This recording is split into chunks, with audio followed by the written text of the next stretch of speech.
When I was around 9, I lived with my mom and little sister in a small house in a quiet town.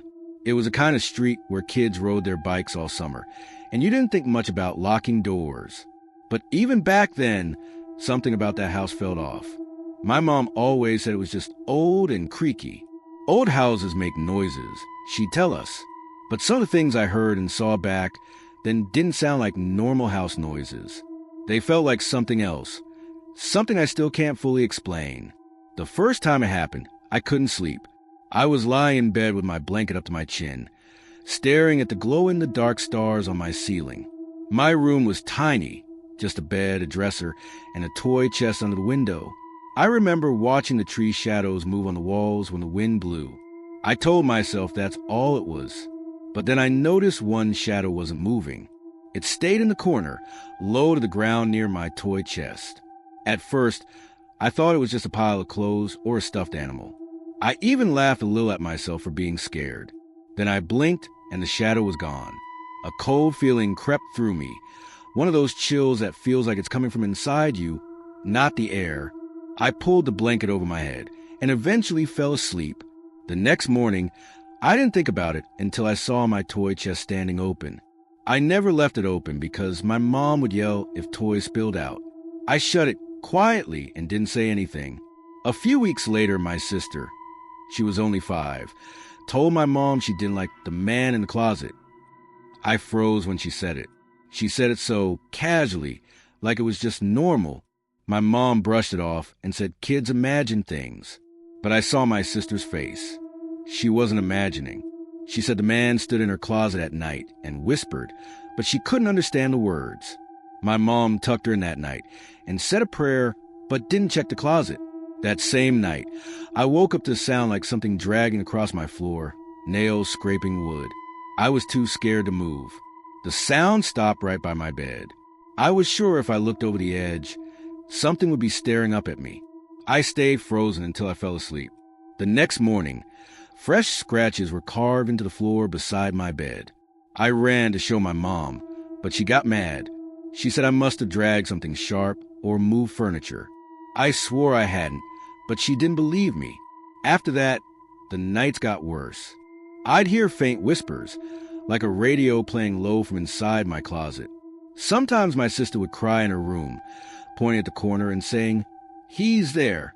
He's there." I never saw him, but I believed her. You know that feeling when someone's watching you and every hair on your arm stands up? That's exactly how it felt. The worst night came in the middle of winter. I woke up to see my bedroom door open even though I always shut it. The hallway light my mom left on for us was glowing. Then it went out. I thought maybe the bulb burned out. Then I heard footsteps coming down the hall, stopping outside my door. I tried to scream for my mom, but nothing came out. The door creaked and a tall, dark shape leaned in, just its head poking through. I shut my eyes and pretended to be asleep. When I opened them again, the door was closed. I was alone. In the morning, I asked my mom if she'd come into my room. She said no. She'd been asleep all night. My sister said she saw the man again by her bed. We both told our mom, and for the first time, she looked scared. She lit a candle and said a prayer in every room. Things got quiet for a while after that, but it didn't last. One afternoon, I came home from school before my mom. I was on the couch doing homework when I heard my toy chest slam shut in my room. Nobody else was home. I hoped it was just the wind. When I walked down the hall, my bedroom door was wide open. The toy chest was closed, but my toys were scattered everywhere, like someone had dumped them out. I backed away and waited outside until my mom came home. When I told her, she blamed the cat. Years later, after we'd moved, I asked my mom if she'd ever experienced anything there. She hesitated, then said yes. She admitted she'd sometimes wake up and see a shadow standing in her doorway. She never told us because she didn't want to scare us. She thought it was a man, someone who used to live in that house. She never said more, but I know what I saw. I know what my sister saw. Even now as an adult, thinking about that time makes me sick to my stomach. It wasn't just our imagination. It was real, and it wanted us to know it was there. Sometimes, late at night, when I can't sleep, I still hear nails dragging across the floor. When I was 10, my family moved into a bigger house after my mom remarried. We needed more space, and this place felt perfect at first. It was newer than our old one, in a quiet neighborhood with tall trees all around. I thought I'd be happy there.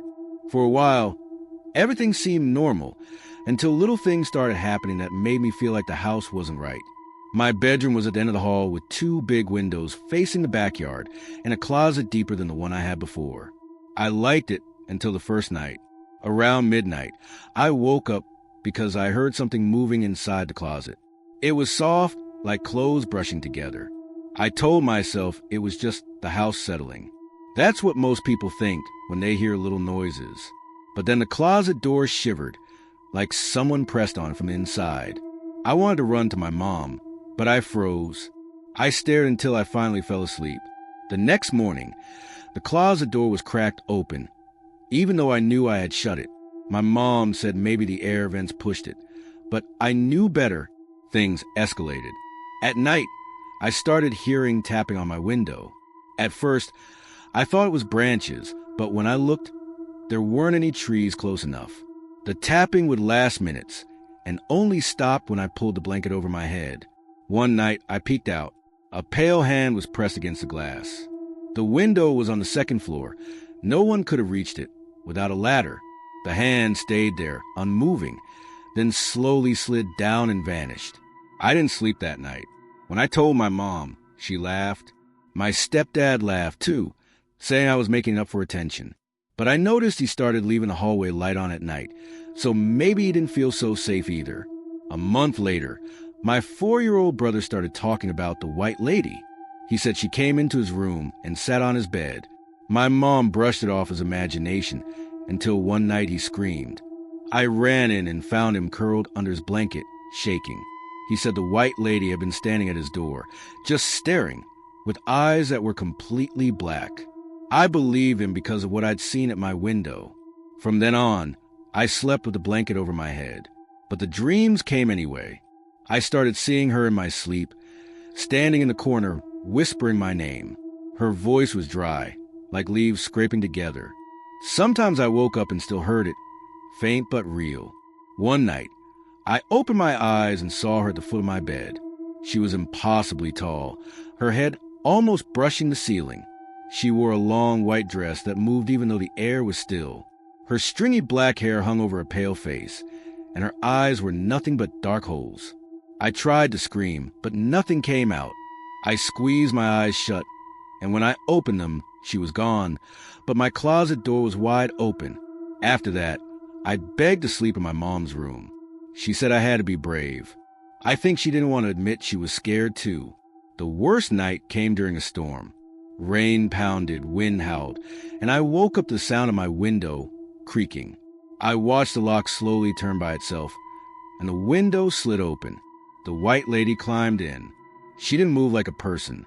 She floated. Her feet never touched the floor. She drifted to my bed, leaned down close, and whispered my name. Her cold breath hit my skin, and I finally screamed.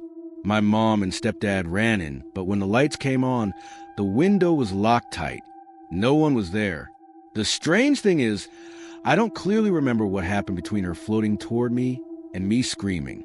It's like I blacked out for a moment. My parents decided it was just night terrors and even sent me to therapy. We stayed in that house 3 more years. My brother stopped talking about the white lady, but I don't think she ever left him alone. I'd still hear him crying at night, whispering, "Go away." He probably didn't want to admit it anymore. Same as me. Even now, storms make me uneasy. Sometimes I glance at the corners of my room, half expecting to see her tall shape waiting. People might write it off as nightmares, but I can't. Not after seeing that hand on the window before my brother ever mentioned her. Some things you just can't explain, no matter how much you try.